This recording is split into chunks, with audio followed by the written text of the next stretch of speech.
Mijaelle. Yeah, how's it going? Welcome back to Heartbeats.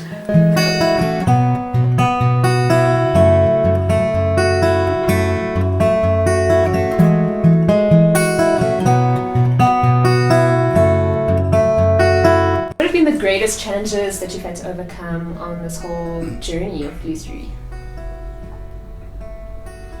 Well, there's always been many challenges, and a lot of them have been to my benefit, you know. Mm-hmm.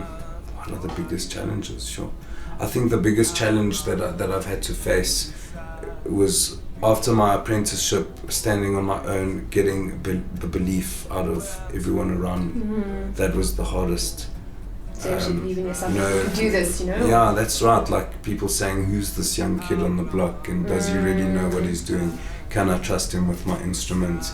You know, thank God today, by the grace of God, it has become something that has gained a lot of respect by a lot of people around us. Yeah. So I think that was probably the biggest challenge. And then there's also always the challenge of a lack of knowledge and a task in front that needs to be completed. Yeah. So with that, you know, there's always the fact that you have to put research into it, speak to the right contacts, or, you know, like find out, you know, do a bit of research and development and trial and error and things like that.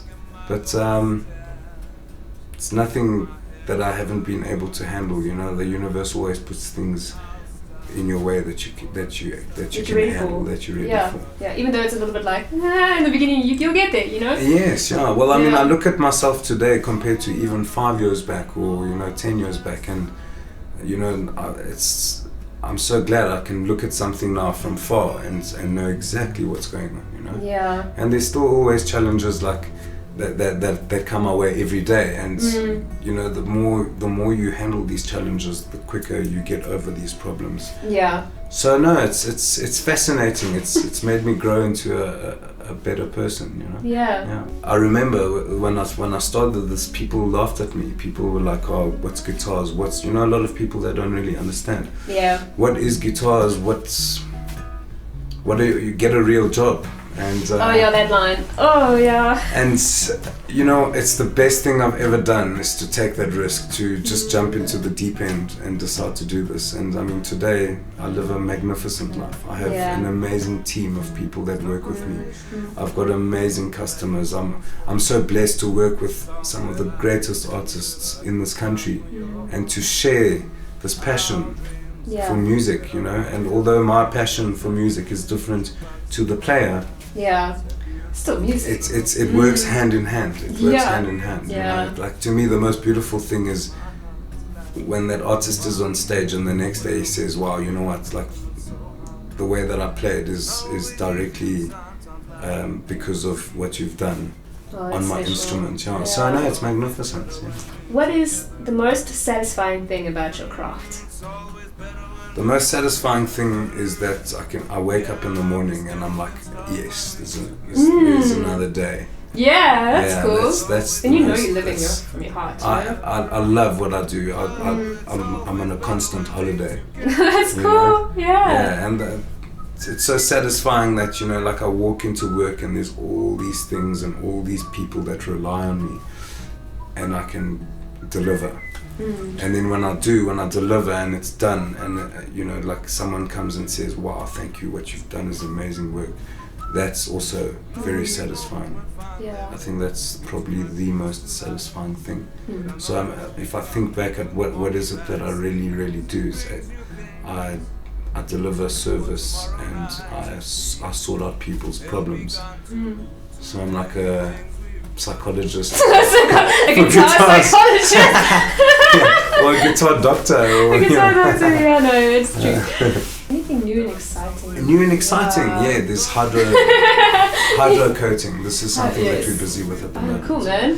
So we've gone through a lot of research and development towards it, and there's a lot of people that are doing it right, but they're not giving too much information about it. So we've done a lot of testing and stuff. Basically what hydro dipping is that you've got a container of water mixed with a chemical substance, and you're going to let the paint float on top of the water. So then the instrument then gets dipped into the water and the paint just tacks to it, and it makes what you call a swirl finish. So it's something that we've just got right.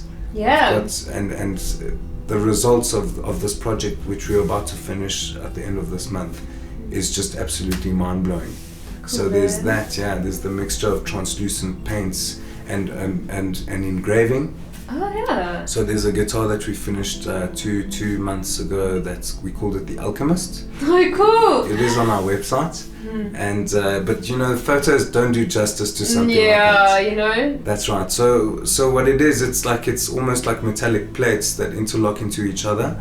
But obviously this is made out of wood, so there's a lot of engraving lines that are engraved with a Dremel tool, and the finish that we've achieved on it kind of looks like rusty iron, a bit of a steampunk vibe. Yeah. So with that, it's like spraying certain paints on, wiping them off straight away, letting them chemically react, putting a translucent gold look on it, and making a guitar look old, but yet completely brand new. Yeah, so that's a concept that we're working on. Okay. Yeah, that's very cool, man. Nice. What is the most technically challenging repair job to do on a guitar? Wow, there's many. I would say it's probably refinishing.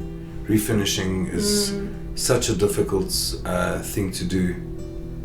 Like a good example of that is, if a guitar falls on its head and the head breaks, first of all gluing it, then body filling the blemish, adding the color coat, and spraying the new coat onto it. It's a very, very challenging thing. It's but now that we've been doing this for years, it gets easier every day. Another, I would say, very challenging thing is electronics, because there's one thing being a luthier, being an electronic engineer is also that's a whole nother ball game.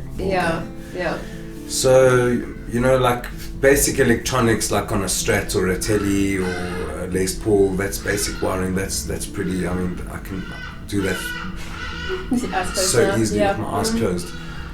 As soon as there's microchips and resistors and things like that, it becomes a lot more challenging. Because your process of elimination is like on a much wider spectrum. Yeah, so it takes a lot more. Yeah, that's right. And then there's so many challenging things that we see every day, So a guitar's cracked, and now you fill the crack, and all of a sudden it's sealed. Now you need to sand it down and get the finish flat, and the finish is too thin.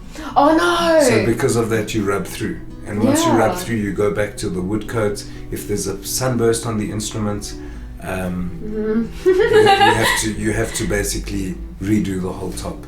So there's things like that happen where it might look like a basic repair and it's just filling a crack, and then all of a sudden one thing goes wrong, and it becomes a repair that now has to be on a much larger scale. Yeah, exactly. You got oh my god, I got so much more to do now. No, it's hectic. What traits are needed to be a successful luthier? You've got to love what you're doing. You've got to have a passion for guitars. It's not something for everyone. It's if I think about how many fret alignments I've done, and how many sanding, how many guitars I've had to sand. It's not everyone can do that. It's like for me, if I had to be an accountant, I'd shoot myself. I can't sit on a computer and work with numbers. It's not my passion. Yeah. And I'm sure an accountant would shoot himself having to sand down one guitar. Exactly. Yeah, doing any kind of woodwork, then I go. Yeah, that's it. And I've seen this during my apprenticeship, and I've seen it with my apprentices.